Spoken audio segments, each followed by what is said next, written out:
Bonsoir à tous. Ravi de vous revoir ce soir pour aborder une thématique de rythmologie pédiatrique. Je réitère mes remerciements, ma gratitude envers le comité d'organisation de la AFRA, en particulier le professeur Aboul Maati. Nous allons traiter ensemble ce soir la prise en charge des bradycardies chez l'enfant.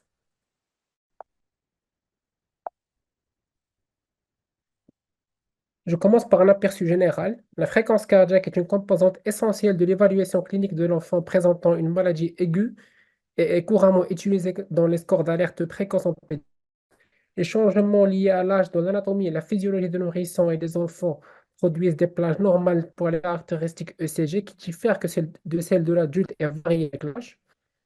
La bradycardie est définie comme un rythme cardiaque inférieur à la valeur normale la plus basse pour l'âge. La bradycardie pédiatrique se manifeste le plus souvent sous forme de bradycardie sinusale, de bradycardie jonctionnelle ou de bloc auriculoventriculaire. Résultant de diverses étiologies, elles peuvent survenir sur un cœur structurellement normal ou en association avec une cardiopathie concomitante. Des variantes génétiques dont plusieurs gènes ont été décrites à ce jour dans la pathogénèse de la dysfonction héréditaire d'une sinusale ou des troubles progressifs du tissu conductif. La prise en charge et le pronostic final de la bradycardie chez les jeunes dépendent entièrement de la cause sous-jacente. Les raisons d'intervenir pour une bradycardie sont l'association avec des symptômes ou le risque de développer une insuffisance ou une tachyarrhythmie post-dépendante. L'aspect le plus simple de la gestion de la bradycardie sévère est reflété par les lignes directives et les recommandations de la réanimation pédiatrique et avancée dans le Pediatric Advanced Life Support. Donc, les objectifs d'apprentissage visés de cette présentation, c'est de définir la bradycardie, différencier les bradycardies appropriées physiologiques et celles inappropriées pathologiques, reconnaître les différentes présentations des bradycardies, décrire et établir un diagnostic ECG des différents sous-types, prescrire les investigations appropriées pour les patients diagnostiqués de bradyarythmie, énoncer le plan de prise en charge et retenir les indications pour l'implantation d'un pacemaker permanent. Nous allons adopter le plan suivant. Donc, en guise d'introduction, la bradycardie est définie comme une fréquence cardiaque inférieure à la plage normale en fonction de l'âge. Elle peut être causée par une dysfonction intrinsèque ou une lésion du système de conduction du cœur ou par des facteurs extrinsèques agissant sur un cœur normal. Les enfants présentant une bradycardie avec une mauvaise perfusion ou un choc nécessitent une attention médicale immédiate. Chez les patients présentant des symptômes non menaçant le pronostic vital, la prise en charge dépend de la gravité des symptômes, du trouble de conduction spécifique et de l'existence éventuelle d'une maladie cardiaque sous-jacente. Les troubles conductifs de l'enfant peuvent survenir sur un cœur structurellement normal ou associé à une cardiopathie congénitale, comme ils peuvent aussi se voir dans les suites d'une chirurgie cardiaque. Dans la période périnatale, il s'agit presque exclusivement de blocs auriculoventriculaires complets, d'emblée d'origine immunologique. Le diagnostic précoce et les suivis sont essentiels pour déterminer le traitement approprié, qui peut inclure des médicaments, un pacemaker ou dans certains cas une intervention chirurgicale.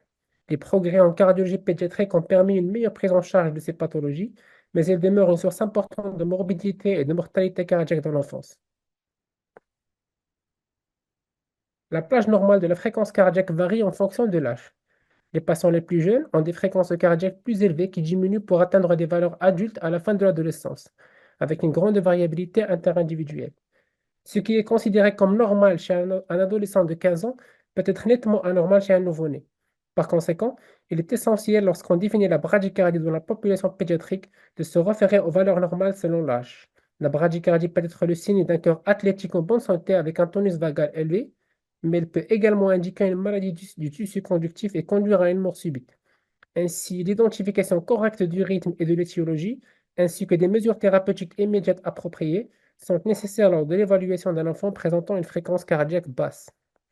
Vous remarquez sur le schéma à droite que les compressions thoraciques sont commencées dès une fréquence cardiaque inférieure à 60 en cas de compromis cardio-pulmonaire.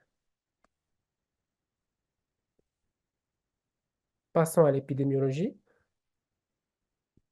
La bradycardie et le trouble de conduction cardiaque chez les enfants sont des conditions relativement courantes.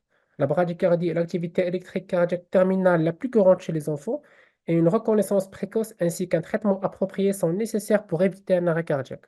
Les troubles de la conduction cardiaque incluent le bloc auriculoventriculaire, sont également notés, affectant principalement les nouveau-nés prématurés ou les enfants présentant des malformations cardiaques congénitales. Les causes sont principalement extracardiologiques, comme l'hyperactivité vagale, favorisée ou non par un entraînement sportif intensif, l'anorexie ou l'hypothyroïdie. La dysfonction sinusale peut compliquer certaines cardiopathies congénitales opérées ou non. Il existe également des formes familiales de dysfonction sinusale. Chez le nouveau-né, en particulier prématuré, des décélérations brusques de courte durée de la fréquence cardiaque ne sont pas rares. Le rythme cardiaque peut descendre alors jusqu'à 60 par minute pendant quelques battements, sans aucun retentissement hémodynamique. Dans 25% des cas, on constate alors un échappement jonctionnel. Ces ralentissements liés ils sont liés à une immaturité de la commande sinusale. Toutefois, la constatation d'une bradycardie sinusale persistante doit faire évoquer le diagnostic de canalopathie. Notez bien qu'à cet âge, il existe aussi des fausses bradycardies par extrasystolie atriale bloquée. Le tracé à gauche montre une bradycardie régulière à 30 cycles par minute, elle est sinusale. Les ondes de P précèdent les QRS et l'intervalle PR est constant. Le tracé à droite montre sur A un rythme cardiaque régulier chez un nouveau-né en raison d'extrasystolie atriale qui est conduite, mais en B, le rythme cardiaque devient lent chez le même enfant. L'encoche sur l'entité est d'une extrasystole atriale qui est trop précoce pour être conduite au ventricule. Elle engendre une dépolarisation atriale et un repos compensateur qui décale l'activité sinusale suivante. L'association de rythme régulier, irrégulier et de rythme lent chez un même enfant à quelques minutes d'intervalle doit faire évoquer ce mécanisme. Ceci est le tracé d'une bradycardie jonctionnelle. Les cercles noirs indiquent l'absence d'onde de P avant le QRS. Un petit mot sur la physiopathologie. Le cœur est un syncytium fonctionnel, un réseau de myocytes connectés entre elles par des disques intercalaires qui contiennent des jonctions communicantes. À travers ces jonctions, les impulsions électriques se propagent, permettant une dépolarisation rapide et synchronisée du myocarde. Le rôle du système de conduction cardiaque est d'initier et de conduire le signal électrique qui contrôle et coordonne la contraction atriale et ventriculaire, comme reflète l'électrocardiogramme. Le nœud sinusal est le stimulateur cardiaque du cœur. Il est situé dans le sillon terminal à la jonction entre la veine cave supérieure et l'atrium droit. Des cellules spécialisées, aussi appelées cellules nodales au sein du nœud sinusal, se dépolarisent spontanément, ce qui initie une impulsion électrique qui se propage vers le nœud AV et à travers les oreilles, entraînant une contraction bilatérale de cette dernière. Au niveau du nœud AV, l'impulsion est transmise vers le faisceau de His. Le faisceau de His traverse le septum membranaire et se divise ensuite en deux branches principales, droite et gauche. L'activation électrique à travers un faisceau de His et des branches de faisceau de His intactes entraîne une contraction presque simultanée des deux ventricules. Cette diapositive montre la corrélation entre le phénomène électrique du cycle cardiaque et l'ECG. L'onde P correspond alors à la dépolarisation atriale, le segment PR au délai d'une AV, le QRS à la dépolarisation ventriculaire, et ainsi de suite. Le système nerveux sympathique et parasympathique innervent tous les deux le système de conduction cardiaque. Un tonus parasympathique accru via le nerf vague diminue à la fois le rythme du nœud sinusal et ralentit la conduction à travers le nœud AV, entraînant une diminution de la fréquence cardiaque. Une réponse vagale très forte peut déprimer temporairement la dépolarisation du nœud sinusal, résultant donc d'une pause sinusale, ou bloquer la transmission à travers le nœud AV, donnant ainsi un bloc auriculo-ventriculaire, comme noté dans l'hypervagotonie. Un tonus sympathique accru augmente le rythme du nœud sinusal, ce qui entraîne une augmentation de la fréquence cardiaque. On passe alors aux étiologies. La bradycardie, comme nous l'avons déjà mentionné, peut être causée par une dysfonction ou une lésion intrinsèque du système de conduction cardiaque ou par des facteurs extrinsèques. Il existe deux principaux mécanismes et sites de développement de la bradycardie. La bradycardie sinusale ou jonctionnelle, où la fréquence de dépolarisation est diminuée en dessous des valeurs minimales normales de fréquence cardiaque pour l'âge, ou bien les blocs du nœud atrioventriculaire. La conduction de l'impulsion électrique est soit retardée, soit bloquée au niveau du nœud AV ou du faisceau de His. Les causes les plus courantes sont une augmentation du tonus vagal, c'est l'hypervagotonie, dont l'activité vagale est exagérée. Elle ralentit le rythme du nœud sinusal et ralentit le temps de conduction à travers le nœud auriculo-ventriculaire. Une origine médicamenteuse, De nombreux médicaments peuvent provoquer la bradycardie en exerçant des effets directs sur le nœud sinusal ou sur le nœud AV, par exemple les bêta-bloquants, les inhibiteurs calciques, des effets indirects via le système nerveux autonome, par exemple les opioïdes, ou avec des effets à la fois directs et indirects, comme la clonidine. La chirurgie corrective des malformations cardiaques congénitales, les complications liées à cette chirurgie ou bien au cathétérisme cardiaque sont la cause la plus fréquente de dommages aux dommages intrinsèques au système de conduction. La bradycardie peut également être observée chez certains patients présentant des cardiopathies congénitales avant même la chirurgie. Je vais détailler un peu ces étiologies. L'une des principales causes de la bradycardie chez la population pédiatrique est l'hypervagotonie, soit secondaire à un entraînement physique, ou plus généralement déclenchée par un événement précipitant. Par exemple, une stimulation du nasopharynx ou de l'œsophage, un épisode de rétention de souffle, une toux ou des vomissements, soit à des facteurs tels qu'une pression intracrânienne élevée ou des processus abdominaux. L'hyperactivité vagale cardiaque contribue de manière significative à la bradycardie sinusale observée chez la plupart des adolescents malnutris qui sont atteints d'anorexie mentale. Les troubles électrolytiques peuvent également contribuer à la bradycardie chez ces patients, au point que la fréquence cardiaque est un prédicteur de la densité minérale osseuse du rachis chez les adolescents hospitalisés pour anorexie mentale. Dans la bradycardie induite par l'hypervagotonie, une dysfonction simultanée du nœud AV peut également survenir et contribuer aux symptômes. La combinaison d'une fréquence cardiaque lente et d'une diminution associée de la résistance vasculaire périphérique suffit pour provoquer une lipothymie ou une syncope.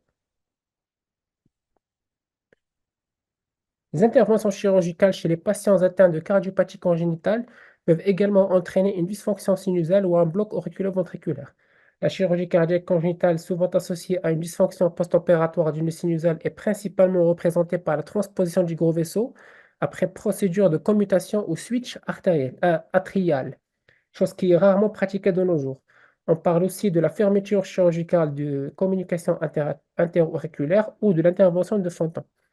Tandis que le bloc auriculo-ventriculaire post-opératoire complet est principalement associé à une réparation ou au remplacement de la valve mitrale ou aortique, à la chirurgie du canal atrioventriculaire et à la chirurgie de la communication interventriculaire. Le risque d'asystolie est très important dans cette étiologie, comme le montre l'histoire naturelle des BAV post-opératoires, et quoique parfois transitoire, l'indication de stimulation cardiaque définitive est formelle si le BAV persiste au-delà de 10 jours après la chirurgie. Le bloc auriculo-ventriculaire congénital complet, identifié in utero ou à la naissance dans des cœurs normaux, est retrouvé chez un nourrisson sur 15 000 à 20 000 naissances vivantes. Des auto-anticorps maternels peuvent être détectés chez plus de 95% des fœtus ou des nouveau-nés présentant un bloc auriculo-ventriculaire. En raison de plusieurs étiologies différentes, le bloc atrioventriculaire congénital et de l'enfance peut survenir sur un cœur structurellement normal en association avec une cardiopathie congénitale concomitante. Le processus physiopathologique le plus connu est supposé être dû à des lésions médiées par le système immunitaire du système de conduction en développement, résultant du passage transplacentaire des anticorps maternels anti-SSA, anti-SSB et LA, qui induisent une séquence mécanique inhibant ou internalisant les canaux calciques de type L. Le BAV complet congénital auto-humain est associé à un taux de mortalité néonatale de 8 à 16% et un risque d'environ 10% de développer une cardiomyopathie dilatée chez les survivants. Le BAV complet non immunitaire peut être héréditaire ou acquis, dû à des processus infectieux aigus ou chroniques comme la maladie de Lyme, la maladie de Chagas, l'endocarditis infectieuse, à une myocardite, à un traumatisme induit par cathétérisme ou par chirurgie.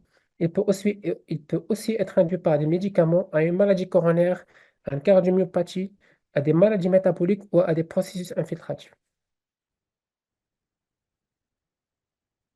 La dysfonction sinusale ou l'atteinte progressive du tissu de conduction sur des cœurs structurellement normaux peut également être héréditaire, se présentant sous forme de maladie électrique primaire.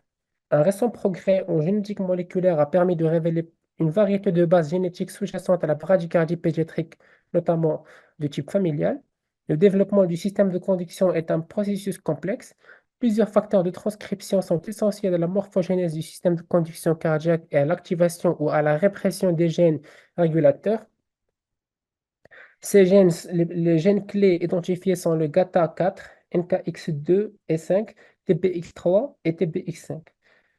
Des mutations dans ce dernier entraînent le syndrome de Holt-Oram caractérisé par des anomalies du membre supérieur, une communication antéro-auriculaire ou interventriculaire, ainsi qu'un bloc AV de premier degré et une bradycardie sinusale. Des mutations dans le gène SCN5A qui code pour la sous-unité alpha du canal sodique voltage dépendant ont également été associées à plusieurs anomalies de conduction et des arythmies, y compris le syndrome du QT long type 3 et le syndrome de Brugada. Fait intéressant, l'âge semble influencer le type d'anomalie de conduction observée. Les enfants atteints du syndrome de Brugada sont plus susceptibles de présenter une bradycardie par rapport à leurs homologues adultes. Les nourrissons atteints du syndrome du Cutalon type 3 avec des mutations de gain de fonction du gène SCN5A peuvent présenter un bloc AV fonctionnel 2 pour 1 en raison d'un allongement marqué du QT, en plus des torsades de pointe comme forme d'arythmie ventriculaire. Plusieurs autres gènes codant pour les canaux ioniques ont été associés à la bradycardie, y compris le gène TRPM4 qui entraîne un bloc AV familial et un bloc de branche droite. Des autres gènes associés à la gestion intracellulaire de calcium tels que le RY, la rhéodine 2 et le CASQ2, bien que souvent associés à la tachycardie ventriculaire polymorphe catécholaminergique, ils ont été également rapportés pour produire une bradycardie sinusale, bien qu'il ne soit pas encore clair pourquoi cela se produit. Ce tableau résume les étiologies de la bradycardie chez les enfants. Les autres étiologies notables que nous pouvons citer, c'est l'hypothermie. La bradycardie peut survenir lorsque la température centrale est inférieure à 35 Celsius. Le sommeil, la fréquence cardiaque pendant le sommeil peut aussi être aussi basse de 60 à 80 battements par minute chez les nourrissons et les jeunes enfants, 40 à 50 battements par minute chez l'enfant en âge scolaire et 30 à 40 battements par minute chez les adolescents. La classe des médicaments la plus couramment pourvoyeuse de bradycardie est celle des bêta-blocs.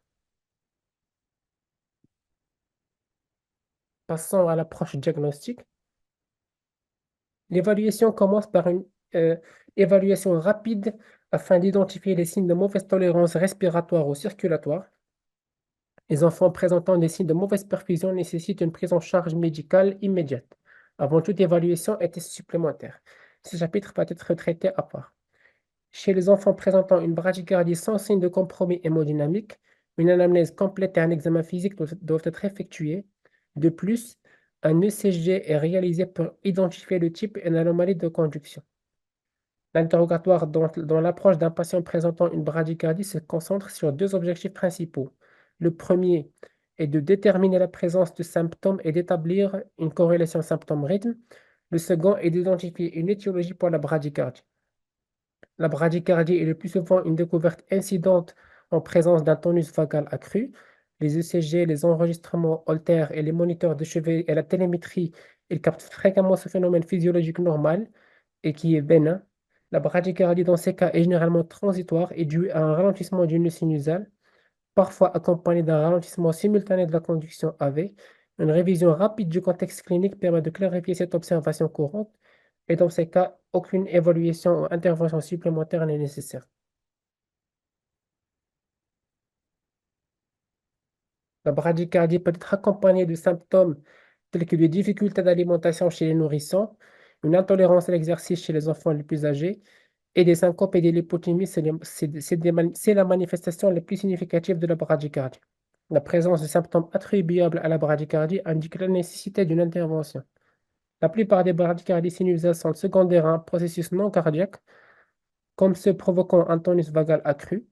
Il existe de nombreuses conditions pathologiques où cela se produit, notamment en cas de maladie du système gastro-intestinal ou bien du système nerveux.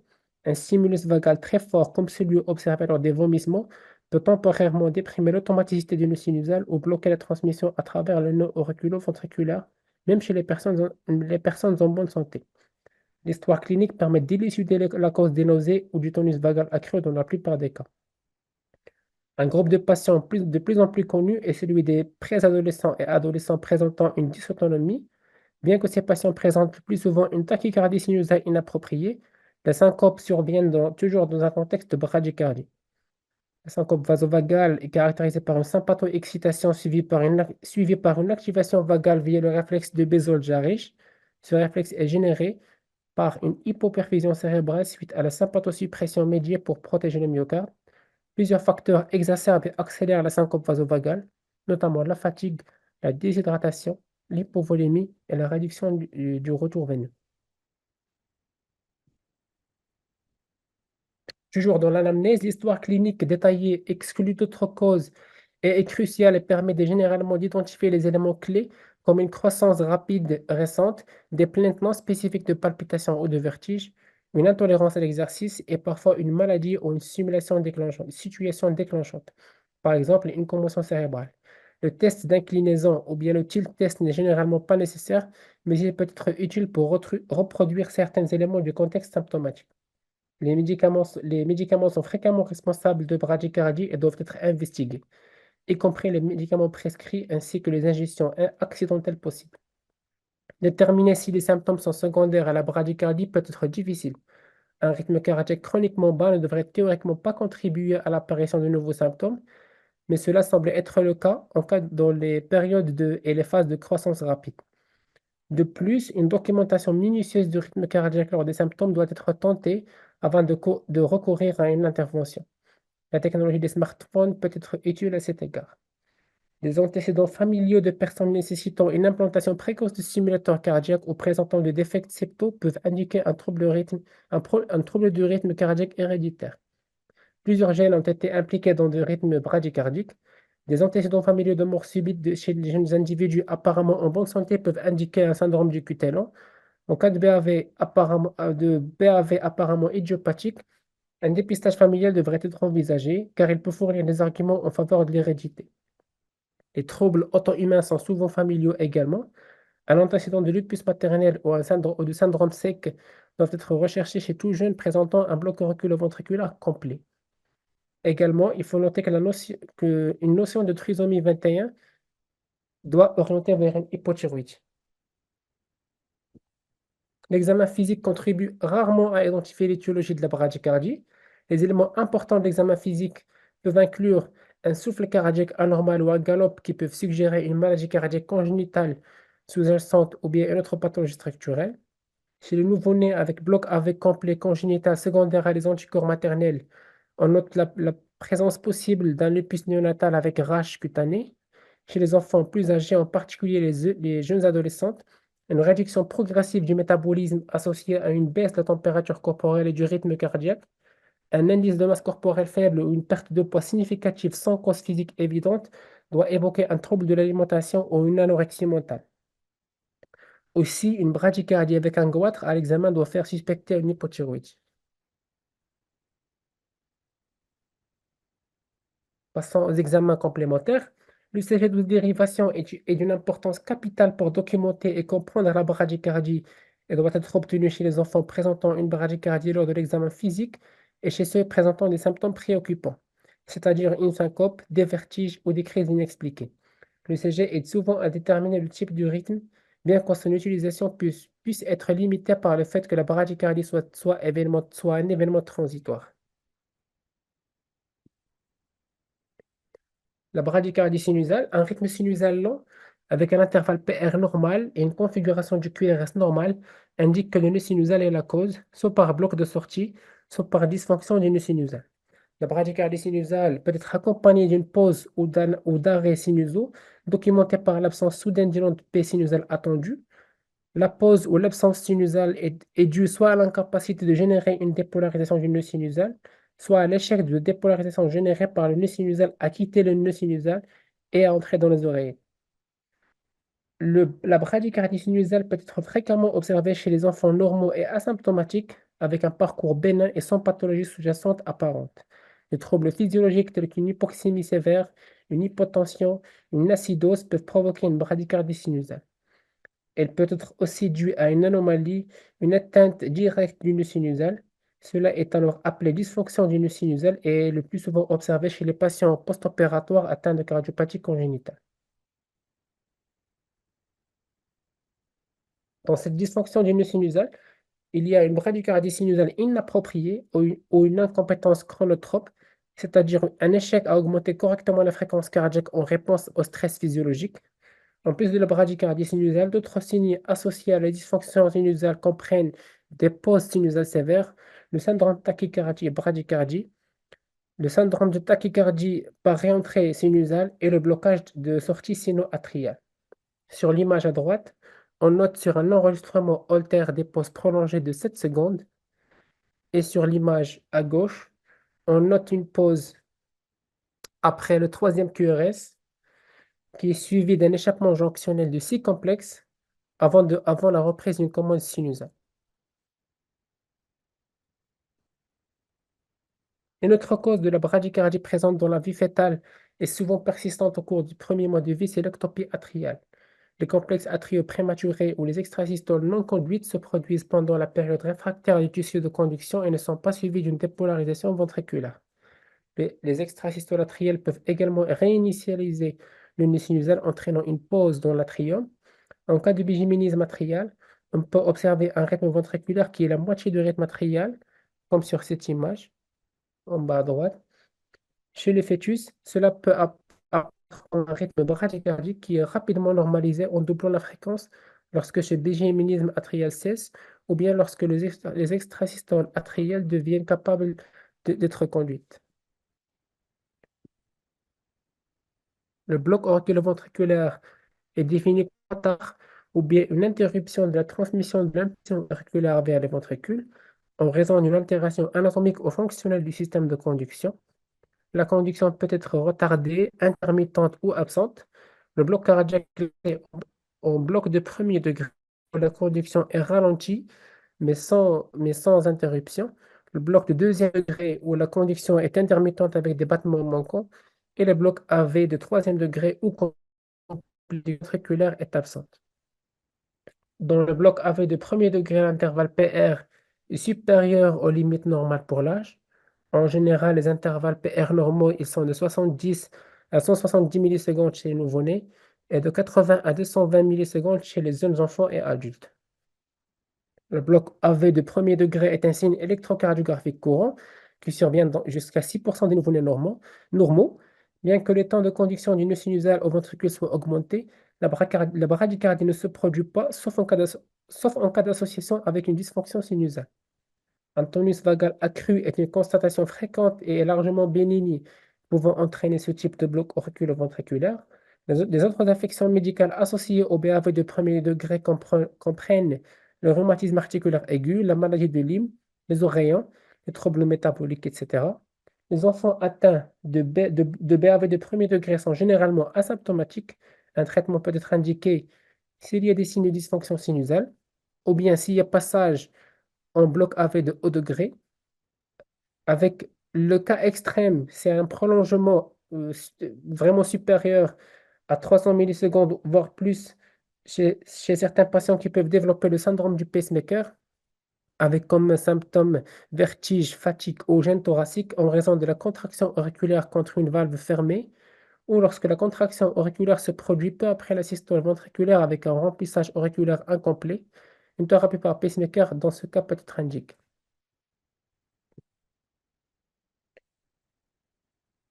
Dans le bloc AV de deuxième degré, l'impulsion auriculaire organisée ne parvient pas à être conduite vers le ventricule selon un rapport 1 pour 1.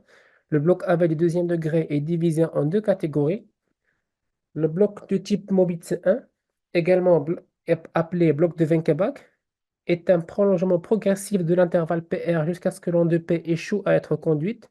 Il est couramment observé chez les patients et les jeunes adultes normaux, en particulier lors de périodes de tonus parasympathique élevé, par exemple dans le sommeil ou chez les athlètes bien entraînés. Les patients atteints de bloc de Mobitz 1 sont généralement asymptomatiques. Le bloc se situe au niveau du nœud AV et n'est généralement pas associé à d'autres maladies significatives du système de conduction. De plus, il ne progresse vraiment pas vers un bloc complet. Il est également observé chez les patients présentant les mêmes pathologies qu'on vient de décrire pour le BAV de premier degré. Le traitement est donc pas indiqué, sauf s'il y a des preuves d'une autre maladie du système de conduction qui est plus significative. Le bloc de type 2, de type Mobitz 2, l'intervalle PR reste inchangé avant que l'onde de P échoue soudainement à se conduire vers les ventricules. Il survient beaucoup moins fréquemment que le type 1, mais sa présence a des applications cliniques plus significatives. et est associé à diverses formes de cardiopathie congénitale et est observé après chirurgie cardiaque. Le bloc de type 2 se produit au niveau d'une AV ou bien en dessous d'une AV, ce qui peut indiquer une maladie dans le faisceau de His. Il a quant à lui un parcours moins prévisible et peut progresser vers un bloc auriculoventriculaire complet. Le bloc auriculoventriculaire de deuxième degré avancé ou de haut degré est diagnostiqué à l'ECG lorsqu'il y a deux ondes P consécutives présentes qui devraient mais échouent à se conduire vers le ventricule. Cela indique une maladie de conduction significative au niveau du nœud AV. Sur l'image à droite, si on- si- c'est un schéma d'électrophysiologie. Nous avons les signaux atriaux sur le signal, sur le canal artériel, le canal atrial. On note des ondes A qui sont présentes, mais le H, avec un intervalle AH qui est constant à 85 millisecondes, jusqu'au troisième battement où le A est là, le H aussi il est là, mais la conduction vers le ventricule il est absente. C'est un bloc auriculoventriculaire de type 2 Mobitz 2. Dans le bloc auriculoventriculaire de troisième degré, également appelé bloc cardiaque complet, il y a une dissociation complète de l'activité ventriculaire et auriculaire. La fréquence auriculaire est supérieure à la fréquence ventriculaire en général, qui est d'origine fonctionnelle ou ventriculaire. Il est important de ne pas supposer que la conduction se produit si une onde de P semble précéder un QRS occasionnellement, car un rythme ventriculaire très régulier, non influencé par les ondes de P, est plus compatible avec une conduction AV absente. Le bloc cardiaque complet est divisé en causes congénitales et acquises. Dans le bloc cardiaque complet congénital, le lupus néonatal dû aux anticorps maternels qui traversent le placenta est responsable de 70 à 90% des cas de bloc auriculoventriculaire congénital complet. D'autres causes incluent la myocardite et différentes cardiopathies congénitales, notamment la L-transposition des gros vaisseaux et la discordance auriculoventriculaire. Le bloc de conduction AV familial, caractérisé par une progression du degré de bloc en association avec un site de bloc apparemment variable, peut être transmis en tant que trait autonomique dominant. Les autres étiologies de bloc auriculoventriculaire de type 3 comprennent la myocardite, l'infarctus du myocarde, le traumatisme, les cardiomyopathies ou la maladie de Lyme. Les patients présentant un bloc cardiaque complet et une maladie cardiaque structurelle sont à risque accru d'insuffisance cardiaque, car leur capacité à maintenir un débit cardiaque adéquat peut être compromise en raison de la faible fréquence cardiaque et une possible réduction du volume d'éjection. Ces patients sont également à risque accru de mort subite. Donc, nous avons terminé avec l'ECG. On va parler un petit peu de l'ECG ambulatoire ou bien du monitor Holter, qui est essentiel pour évaluer la bradycardie, notamment en cas de bloc auriculoventriculaire. Il permet de déterminer les fréquences cardiaques moyennes sur 24 heures et fournit des informations sur les fréquences ventriculaires atteintes par le rythme d'échappement dans le bloc avec complet, chose qui constitue un facteur pronostic. Il est aussi utile pour évaluer la réponse chronotrope chez les enfants qui ne peuvent pas effectuer le test d'effort gradué. De plus, il aide à établir une corrélation entre le rythme cardiaque et les symptômes chez les patients présentant des plaintes fréquentes. En plus de ça, les autres indications à retenir sont, il permet d'évaluer le bloc AV de second au troisième degré détecté sur le CG afin de déterminer la fréquence ventriculaire moyenne, d'analyser la réponse de la fréquence cardiaque chez les patients présentant une syncope ou des symptômes suggérant une bradycardie, suivre les conditions génétiques ou métaboliques prédisposant à la bradycardie comme le syndrome du Cutello, surveiller les pathologies cardiaques congénitales ou dans des situations post-opératoires, comme après la procédure de Fontan, et suivre l'effet des médicaments ralentissant la fréquence cardiaque. Le monitor Holter offre un enregistrement continu du rythme cardiaque pendant 24 à 48 heures à l'aide d'un enregistrement léger et portable. D'autres dispositifs comme des enregistreurs d'événements cardiaques et des moniteurs ECG sans fil pour smartphones, comme sur les Apple Watch, élargissent ces options disponibles. Des patchs portables et des moniteurs cardiaques implantables peuvent également être utilisés pour une surveillance à long terme. Parlons de l'échocardiographie transthoracique. Bien qu'elle soit rarement nécessaire dans l'évaluation des enfants avec bradycardie sinusale asymptomatique, l'ETT peut être utile dans certains cas afin d'identifier des anomalies structurelles ou fonctionnelles, La dysfonction ventriculaire est une indication pour une intervention dans le cadre du bloc AV.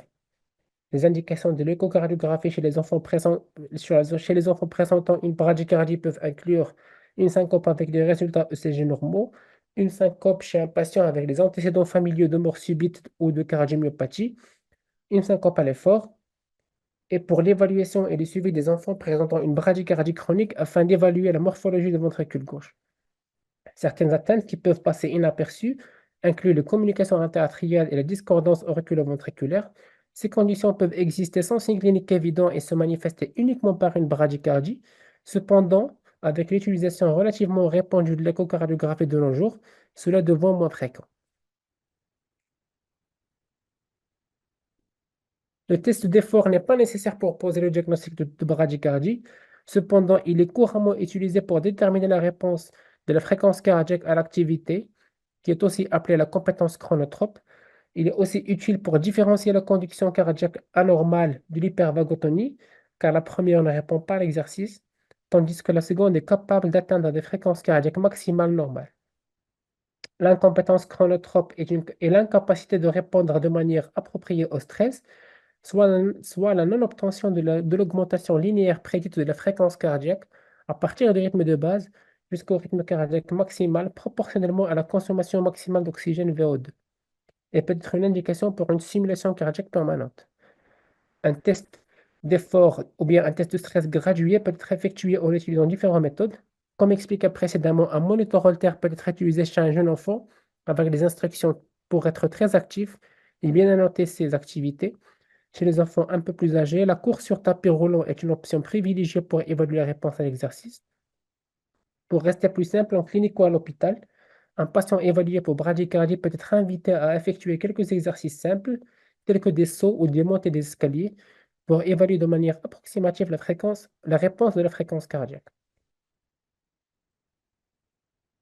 L'exploration électrophysiologique est rarement nécessaire pour poser le diagnostic. Cet examen invasif peut être utile si le mécanisme de l'arythmie reste incertain ou si les symptômes suggèrent la présence d'une arythmie potentiellement menaçant la vie. La dysfonction sinusale peut être diagnostiquée de manière invasive ou non invasive. La dysfonction sinusale sporadique étant plus courante que la dysfonction sinusale familiale, des tests de stimulation pharmacologique non invasifs à l'atropine, à l'isoprénaline ou avec une infusion adénosine peuvent révéler la dysfonction. Sinon, les études électrophysiologiques peuvent être réalisées. Nous avons l'électrophysiologie transœsophagienne qui peut faire le diagnostic. Les tests électrophysiologiques intracardiaques révèlent le temps de récupération des nœuds sinusales et le temps de conduction sino-auriculaire qui sont la norme pour poser le diagnostic de dysfonction sinusale. Le TRS et le SACT peuvent être déterminés en utilisant la simulation auriculaire et des extrastimuli atriaux. Le temps de récupération sinusale mesure le temps écoulé entre la dernière extrasystole atriale et le premier battement sinusal spontané. Il est corrigé en soustrayant la durée du cycle initial. Un TRS corrigé prolongé supérieur à 550 millisecondes est indicatif de dysfonction sinusale. Le SACT mesure le temps nécessaire pour qu'une impulsion sinusale active l'atrium. Lorsqu'il est augmenté, il permet aussi de poser le diagnostic de dysfonction sinusale. On passe au principe de la prise en charge. La gestion et le pronostic de la bradycardie chez les jeunes dépend entièrement de la cause sous-jacente. La raison principale d'intervenir pour la bradycardie, quelle que soit sa définition, sont l'association de symptômes qui y sont liés. Une considération secondaire est le risque en aval d'insuffisance cardiaque ou de tachyarrhythmie post-dépendante. Les enfants présentant une bradycardie aiguë avec une mauvaise perfusion ou un choc nécessitent une prise en charge médicale immédiate. Chez les patients sans symptômes menaçant le pronostic vital, la gestion dépend de la fréquence et la gravité des symptômes, de l'anomalie de conditions spécifiques et de la présence d'une maladie cardiaque sous-jacente. Les enfants présentant une bradycardie sinusale asymptomatique et autrement en bonne santé n'ont généralement pas besoin d'évaluation ou de traitement supplémentaire. En cas de compromis cardio-pulmonaire, les recommandations à suivre sont ceux de l'American Heart Association concernant la réanimation cardio-pulmonaire selon l'algorithme Pediatric Advanced Life Support. En premier, il faut évaluer les voies respiratoires et le système circulatoire, fournir une gestion des voies respiratoires, de l'oxygénation et de la ventilation si nécessaire, Commencer les compressions thoraciques si la fréquence cardiaque est inférieure à 60 battements par minute, malgré une ventilation et oxygénation adéquate. Les médicaments chronotropes qui sont utilisés sont adrénaline pour les patients sans tonus vagal accru et sans bloc auriculoventriculaire primaire, avec une dose de 0,01 mg par kilo par voie intraveineuse ou par voie intraosseuse. Cette dose peut être répétée toutes les 3 à 5 minutes avec comme dose unique maximale 1 mg. Si l'accès intraveineux ou intra-osseux est indisponible et que le patient est intubé, on peut utiliser la voie intratrachéale avec une dose, mais cette fois-ci élevée, 10 fois plus élevée. On peut utiliser également comme médicament chronotrope atropine pour les patients qui ont un tonus vagal ou un bloc AV primaire. Cette fois-ci, il faut administrer l'atropine par voie intraveineuse ou intra-osseuse à une dose de 0,02 mg par kilo sans dépasser 0,5 mg. La dose peut être répétée une seule fois. Il faut aussi identifier et traiter les causes réversibles potentielles de bradycardie réfractaire, telles que l'hypoxémie, l'hypothermie, le traumatisme crânien, une intoxication et une hypervagotonie. Si la bradycardie persiste, il faut envisager une simulation cardiaque, en particulier si un défaut de conduction est détecté ou suspecté. La simulation cardiaque nécessite la disponibilité de personnel et d'équipements correctement formés. En absence de pouls, la réanimation est la même que celle d'un arrêt cardiaque sans pouls. En dehors des lignes directrices de base, chaque cause spécifique de bradycardie aura ses propres options de prise en charge envisagées. La majorité de ces causes surviennent généralement dans le cadre de conditions chroniques et nécessitent des interventions plus ou moins en différé, après avoir examiné de façon compréhensible le diagnostic et les risques des interventions. Donc, à la phase chronique, la prise en charge dépend de l'étiologie et de la gravité des symptômes. L'implantation d'un pacemaker permanent est le traitement de choix pour la prise en charge définitive de la bradycardie symptomatique et du BAV complet. Le traitement médical en long cours est généralement inefficace en raison de réponses variables et d'effets secondaires inaccessibles des médicaments chronotropes. Cas de dysfonction sinusale, la nécessité d'un pacemaker dépend de la corrélation entre la bradycardie et les symptômes. Le pacemaker est recommandé dans ce cas en cas de bradycardie inappropriée à l'âge et à l'activité avec des symptômes associés. Dans les cardiopathies congénitales, les enfants présentant une bradycardie cliniquement significative peuvent bénéficier d'un pacemaker permanent, même sans symptômes associés. La bradycardie dans ce contexte est associée à un risque accru d'insuffisance cardiaque, d'altération hémodynamique et de mort subite. En post-chirurgie, l'implantation de pacemaker est rare après la réparation des cardiopathies congénitales. Les interventions chirurgicales souvent associées à une implantation de pacemaker comprennent la circulation de Fontan, les opérations de switch auriculaire et la fermeture chirurgicale des CIA. Dans la bradycardie asymptomatique chez les enfants en bonne santé, il n'y a pas besoin d'évaluation ou de traitement supplémentaire car elle n'a aucune signification pronostique identifiée. Je rappelle les takeaway messages du groupe ACES pour la simulation permanente pour la bradycardie en pédiatrie. Chez les patients atteints d'une dysfonction sinusale isolée, il n'existe pas de fréquence cardiaque minimale ou de durée maximale de pause où la pose de pacemaker permanent est absolument recommandée. La corrélation temporelle entre les symptômes et la bradycardie est essentielle pour décider si un pacemaker permanent est indiqué.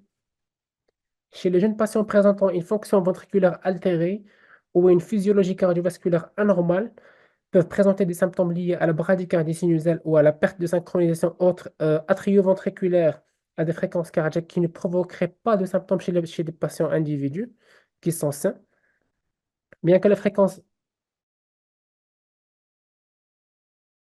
bien que la congénitale fournisse une mesure objective pour décider de l'implantation de pacemaker, d'autres facteurs peuvent influencer cette décision ou bien son timing, tels que le poids de l'action cardiaque congénitale associée, la fonction ventriculaire et les autres comorbidités. Pour les patients ayant un bloc AV en post-opératoire, une période d'observation de moins 7 à 10 jours avant l'implantation d'un pacemaker reste recommandée. Dans certains cas, une implantation plus précoce peut être envisagée si le bloc AV ne devrait pas se résoudre en raison de lésions étendues du système de conduction cardiaque. La reconnaissance accrue de la nécessité d'implantation d'un pacemaker concerne les affections comme le syndrome de Kearns-Sayre ou certains troubles neuromusculaires en raison de la progression imprévisible des troubles de la condition chez cette population. Chez les patients avec des indications d'implantation d'un dispositif électronique implantable cardiaque, la prise de décision partagée et des soins centrés sur le patient et sa famille sont soutenus en avant. Les décisions thérapeutiques sont basées sur les meilleures preuves disponibles et les préférences du patient.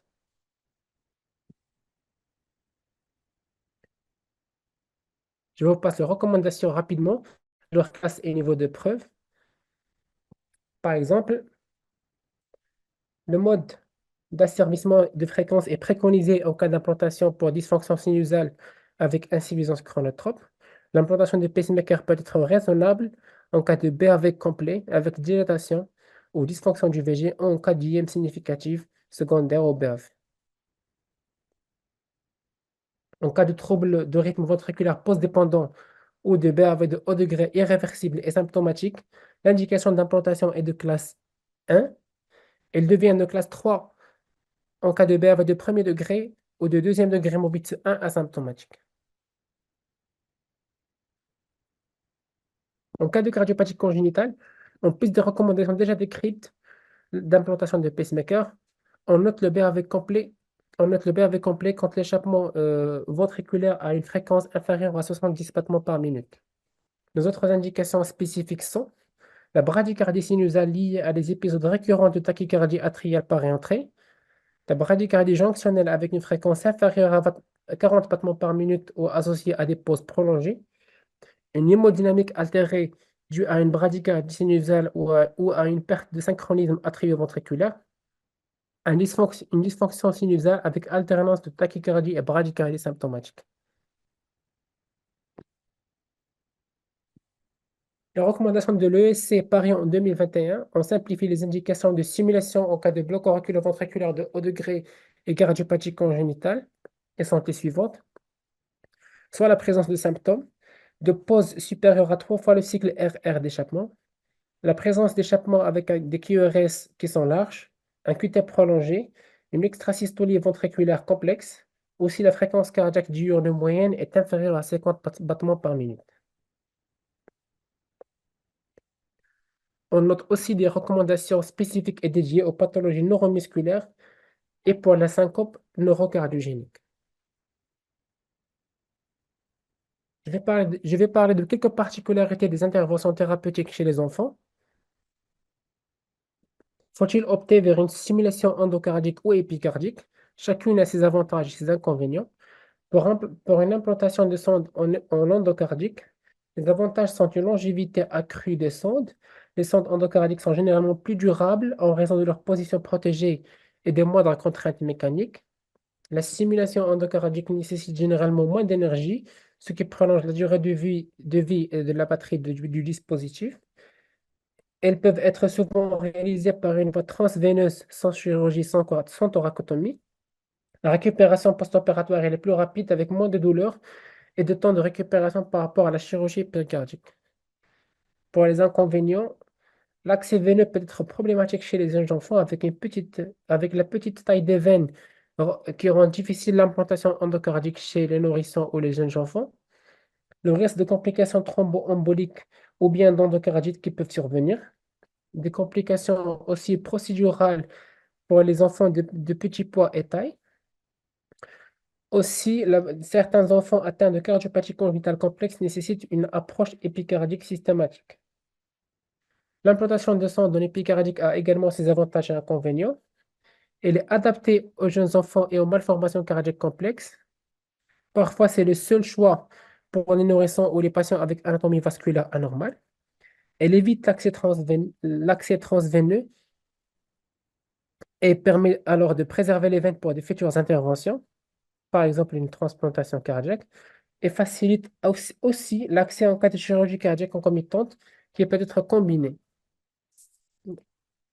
Les inconvénients de la voie épicardique, c'est des seuils de stimulation plus élevés.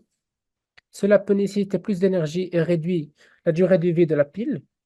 Une durabilité moindre des sondes épicardiques qui sont exposées à plus de contraintes mécaniques, ce qui peut réduire leur longévité.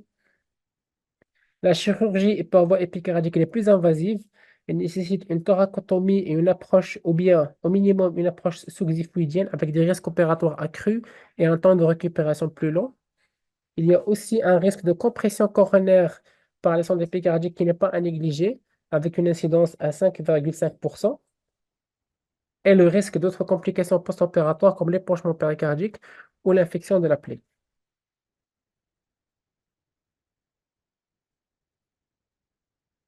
Pour l'implantation d'un stimulateur, la chirurgicale épicardique peut être privilégiée chez l'enfant afin de préserver les avoirs veineux pour l'implantation à l'âge endocavitaire. Les sondes endocavitaires sont en effet trop vulnérables en période de croissance et se fracturent et sont à l'origine de thromboses des axes veineux.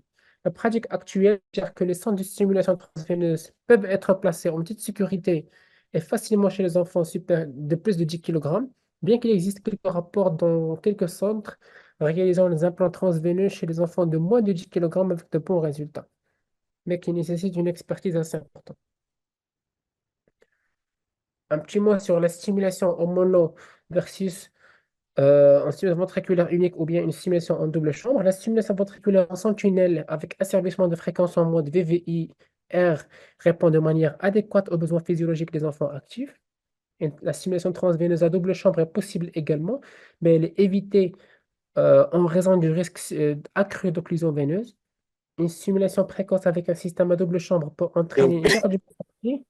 Pourquoi? Parce que la dysynchronie ventriculaire induite par la stimulation, qui est aggravée par les taux plus élevés observés avec le suivi atrial chez les très jeunes enfants. La stimulation de la région de la branche gauche du vaisseau de His peut être réalisée aussi en toute sécurité chez les enfants présentant une durée de QRS normale et des paramètres de stimulation stables avec de bons résultats. La dysfonction cardiaque causée par une stimulation prolongée du ventricule droit peut être corrigée rapidement par la stimulation de la région de la branche gauche du faisceau de His ou bien par la stimulation sélective du His lui-même. Un dernier mot sur les défis et controverses. Il existe plusieurs défis et controverses, notamment on parle de défis techniques et chirurgicaux. L'implantation du stimulateur cardiaque est complexe en raison de la petite taille des patients et de leur croissance.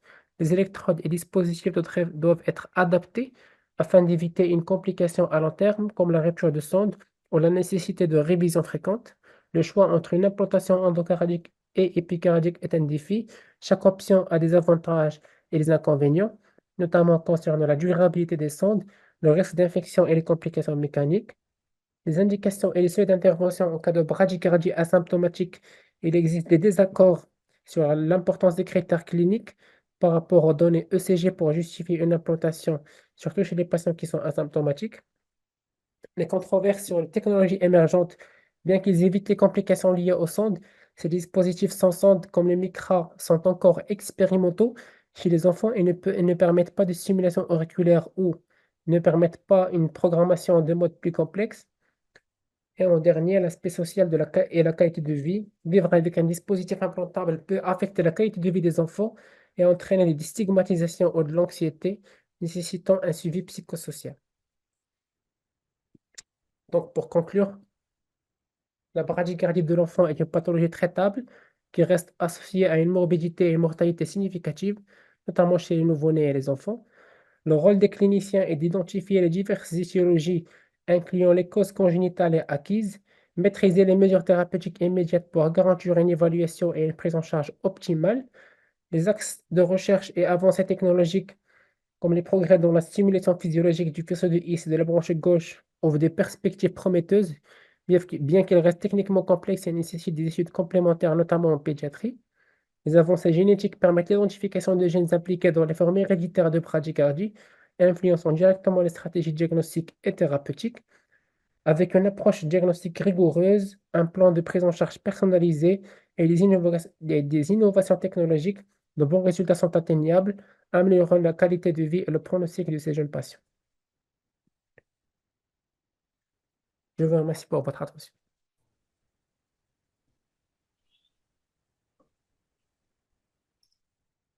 Docteur Wakrim, je vous remercie beaucoup. Il est tard, mais je veux vous remercier de votre abord très complet de la prise en charge, du diagnostic des bradycardies chez l'enfant et de la nécessité de bien faire le diagnostic, hein, de bien déceler les symptômes et les bradycardies et de les associer avant de, de, de, de stimuler. C'est très important et c'est pas évident chez l'enfant. On vous remercie beaucoup. Est-ce qu'il y a des questions selon ceux qui ont écouté cette belle séance?